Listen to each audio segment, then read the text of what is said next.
ընտրություններին ինչ փոփոխություններ եք ակնկալում։ Առաջի հերթին, որ ճակատները սպառ բան կան, գելը, որպես անվտանգ պետություն համարվեն։ Մայիսի 28-ի զորահանդեսը ինչի մասին էր, որն էր դրա նպատակը։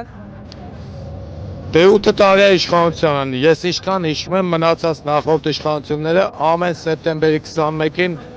որպես զորահանդես ցույց են տվել, ինչի հենց 8 տարի հետո։ 8 տարվա մեջ առաջ անգամ պետք է զորահանդես տեսնեինք։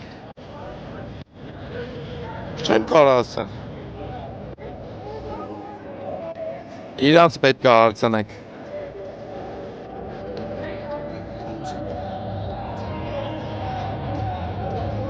Չգիտեմ, ինչ-որ կարող է ցուցադրական ինչ-որ մի բան, բայց ամենայն դեպս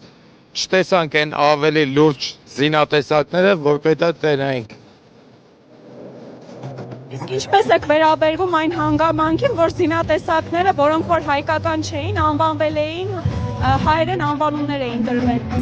Այ չեմ կարող ասել։ Մի բանը, որ չգիտենք, չէ։